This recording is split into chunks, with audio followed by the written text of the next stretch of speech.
Hey, what's up, guys? Me, Eddie, and a bit of a different format today. First off, you will notice that I'm not in my normal room. This is because right now I'm actually in Korea.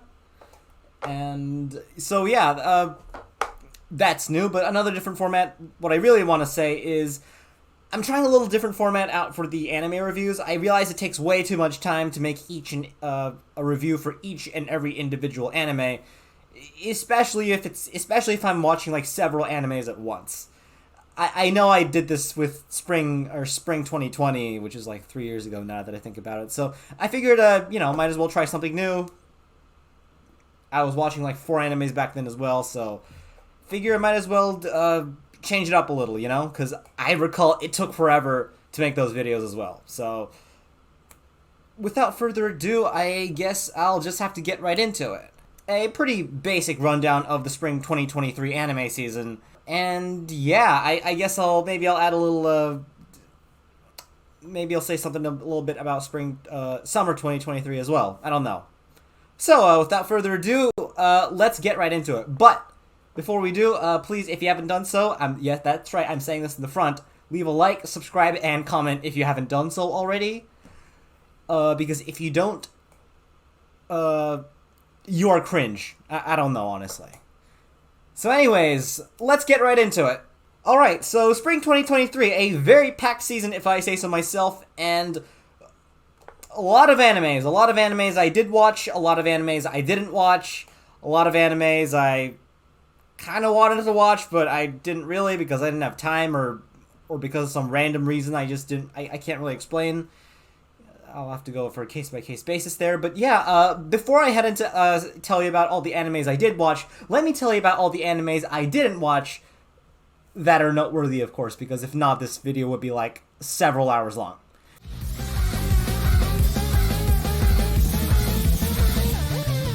Alright, so starting off firsthand is My One Hit Kill Sister.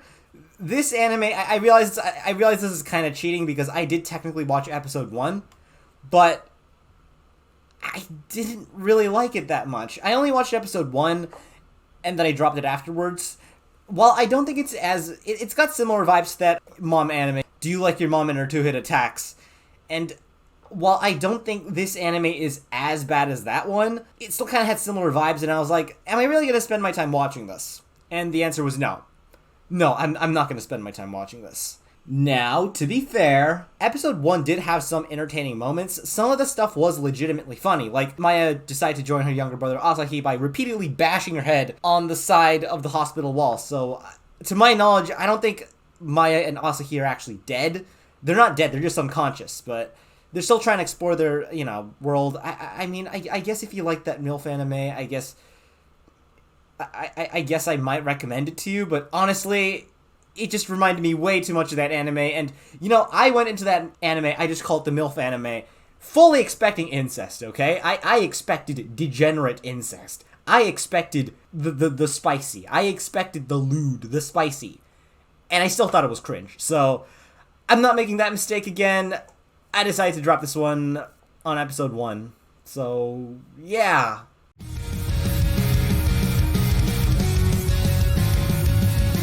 Second anime I want to talk about is the reason why Raeliana ended up at the Duke's Mansion, which was on my watch list, but I just didn't watch it.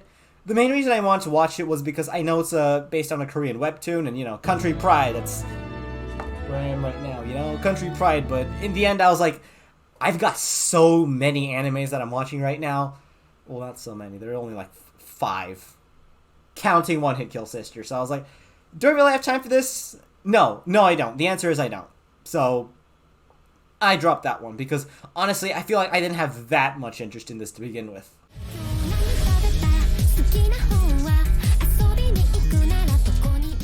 Third one is Oshi No Ko, or Koshi no O, as I like to call it. I don't know why, it just sounds funny. I mostly knew this as pretty much all the big anime YouTubers were making an absolute fuss about it, saying how it would be overcome Kaguya-sama. I have yet to see it overcome Kaguya-sama, by the way, but it's written by the same guy, so that's pretty significant. I know it's had a fair few controversies that I'm not going to be getting into because, honestly, you could just look it up for yourselves, but yeah, Seems like quite the anime. Also, a lot of people are joking about the incest ending, which, incredibly based. That would be a little disgusting, but honestly, I think that's really funny considering that it's not Oriemo tier. It's not Oriemo tier garbage. The characters are actually well written, so I know it's not gonna happen. But if that did happen, that would be really, really, really funny. I'm just gonna say. Also, despite the fact that I have not seen Oshi No Ko, that will not stop me from trying to profit off of the wave by making an AMV based on Oshi No Ko using Needy Streamer Overdoses music. Because I'm greedy like that.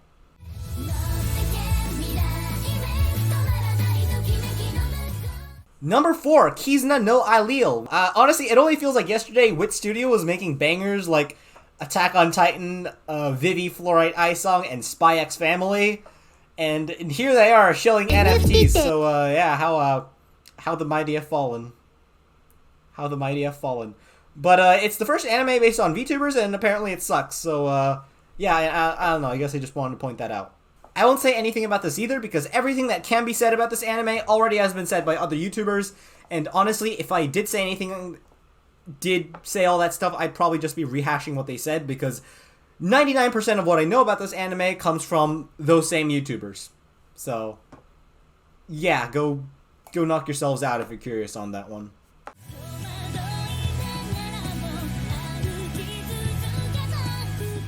Fifth, there is a Konosuba spinoff. Based around Megumin. It's still on my watch list. I have yet to watch it, but I will watch it. There's a chance I'll never get around to it, but I mean, it is what it is.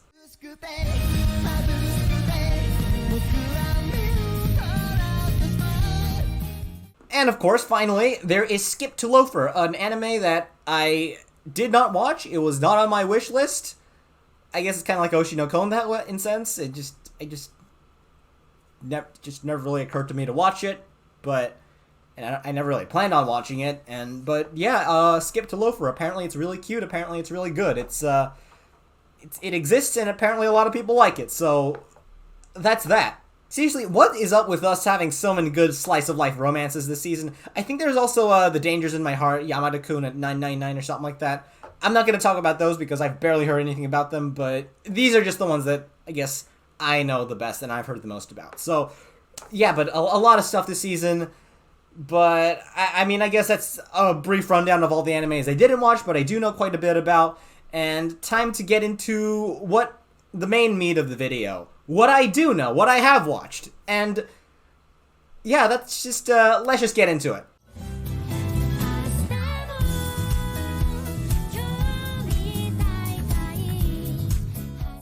So, starting off with the anime that I had the least enthusiasm for is A Galaxy Next Door, or Otonari no Gengari, or something like that. Now, first off, I'm going to rattle off everything I don't like about this anime first, because I don't want to be too negative. The story's a little generic. The characters are also kind of generic. The story's very basic, not much happens, and I mean, I know it's a slice of life romance, but stuff's gotta happen, you know? It's just, not much is happening. Everyone feels a bit like a cardboard cutout. Everyone's a little robotic. And everyone's... And yeah, all that stuff is... It just feels like not much happens in this anime. Which, I mean, again, slice of life, but that doesn't... A good slice of life will still make you feel like something's happening. This doesn't do that. It doesn't do that. For that reason, I actually have yet to finish the anime. I'm still on episode 10. I really need to get around to finishing that. But yeah, all that is a pretty big killer. Not to be too negative, I guess I'll list off some of the things I do like about this anime. It's not bad. It's not a terrible anime. If you really have nothing else to do, it's not a bad watch. The art is very well done. The OP and its ED are especially good. I really like them. And the little title card at the very front, I just really like the OST. I know the OST is nothing special, but it just got this nice warm vibe that I gotta say I really like. So yeah, it's not terrible. It's not the worst. It's not Cestus levels of boring. But I don't know. Part of me just wonders, should I have watched the Konosuba spinoff instead? I didn't want to drop the show because I didn't think it was uniquely terrible, but in retrospect, I kind of wish I'd watched that maybe I should have watched the Konosuba anime while it was airing instead of this one. I don't know, but well, what's done is done, and it's okay. I guess that's all I have to say. It's okay. Which, like a solid 6 or 7. It's not the worst. Shiori, the heroine of the story, is really cute. I really like the way she's drawn. She's got a lot of cute moments. She's got moments where she turns chibi, and honestly, I feel like there's this whole conflict with her parents that everyone says was kind of annoying, but I actually liked it. So I mean, it's not terrible. It's not terrible.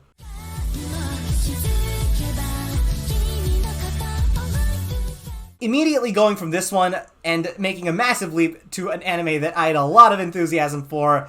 My Clueless first friend follows Takada and Nishimura, two of whom are absolutely adorable. Okay, first off, Nishimura, adorable as fuck, okay? You know how much I love danderes? Well, first off, she's a dandere. Look at her. So adorable. She's in 5th grade, though, so, no, I just want to pat her head. Just, you know. Look at this girl. Oh, it's you could just ruffle her hair, say, "Hey, how's it going, kid?" I don't know. I feel like am I turning into a dad or something? The dad's pretty cool too, by the way. But yeah, Nishimura, she's really cute. I really like her. Everyone in the class bullies her, which is absolutely terrible. But not to worry, she's got Takada, an absolute giga chad, and probably the biggest chad I've ever seen in an anime in a while. Okay, that's debatable, but I'm about to get to that in a moment. Takada is great. With an asterisk. As someone who really dislikes misunderstandings in anime, I got 3 emotions in my head whenever I see Takada. First off is being absolutely overwhelmed at just how much he misunderstands. I'm actually convinced that Takada doesn't misunderstand anything, and he's just doing this on purpose which would make him even more of a chad, but I digress. But yeah, just feeling overwhelmed by Takada's over-enthusiasm. Another part is me thinking that, Takada, he's kind of like me. We have similar personalities, so I kind of act like Takada at times. So, I don't know, I guess just feeling that relation, feeling that connection. And the third one is looking up in awe. Keep in mind, this guy's a 5th grader, but I still look up in awe at this kid. I kneel. Takada, I kneel. This kid is a giga chad, okay? I am nothing compared to him. So, I've got 3 very strange, conflicting emotions inside of me all at once whenever I'm seeing this kid. This kid is awesome. He's in 5th grade, and he's got more riz than, well, pretty much anyone I've ever met. Absolutely amazing. Absolutely adorable. The moments between these two are cute as well. I can't wait to see them get married when they're adults. Like, I hope first off, I hope there's a season 2, but I hope when this anime, I hope we get as many, I hope the entire manga gets adapted, and I hope by the very end of it, we get to see them as adults and married, because, let's be honest here, we need that. We really need that. So, yeah. Oh, and the ED is also amazing. I just want to say that. Great anime, and I like all the characters too. There's not to spread too much of a bad omen, but is it just me, or does Takada and Nishimura look a bit like Saiki and Grace from Vivi? I'm just saying, they just look like younger versions of that. Speaking of lookalikes, there's Kasahara, one of the characters, who looks and acts a lot like Kanikawa from Insomniacs After School. Oh, and speaking of which,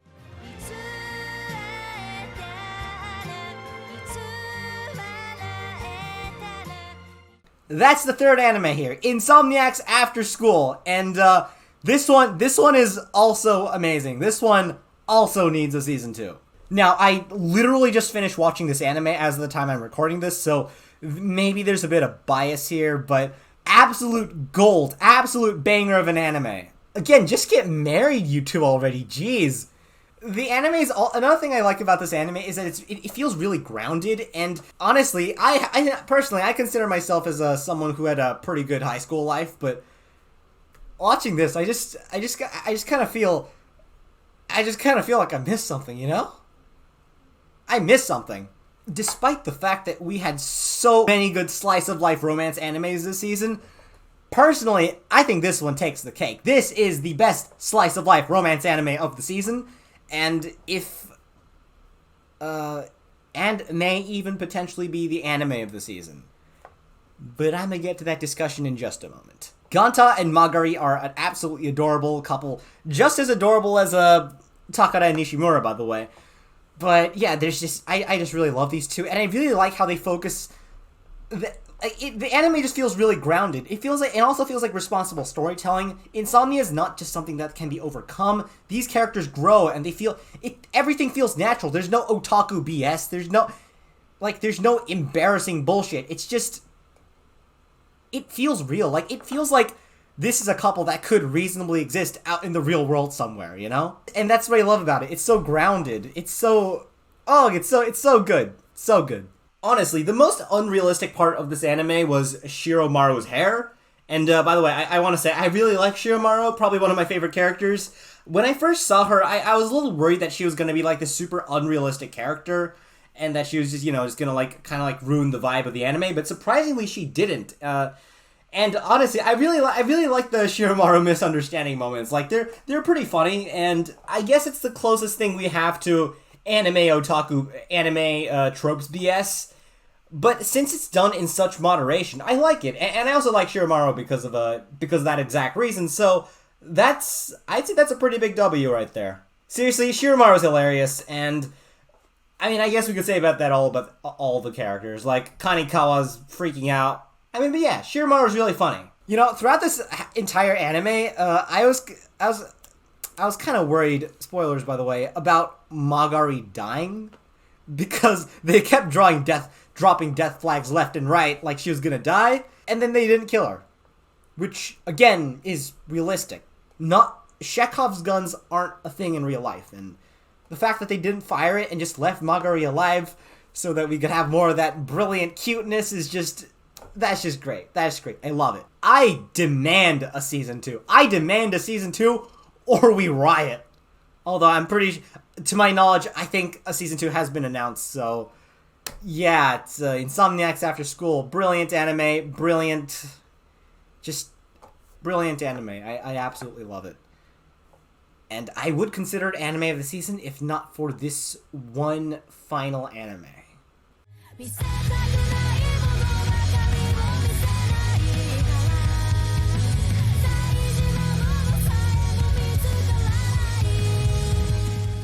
And that is Heavenly Delusion, which I've already done a thorough review on. Link to the playlist here? I'm not sure. Left and right? Hold on. If I'm turned around. Here. It's up here. Yeah. Playlist of that. Overall, I would say an absolutely brilliant anime, and I would even... Okay, I'm a little conflicted on whether saying this one is better than Insomniacs or not, because I guess that scene with Robin kind of... I don't think that was bad in on its own, but I feel like the way they handled it, obviously I believe we're going to get a Season 2 on this one too, and Heavenly Delusion does need a Season 2, by the way. I believe if Season 2 manages to show Kiriko being all shocked and in pain because of the trauma, like being like kind of delayed, I guess, because that's the thing in real life, aftershocks. If they show that and they just want to see Kiriko just shaking it off because they want a good end to the season, using the fact that people actually tend to act like that for a little while because they're numb and in shock to all that, as an excuse to just leave off in a happy ending for now, for season 1, then I'm okay with that. But if they legitimately just do brush it off, that just leaves a sour taste in my mouth. So I don't really know.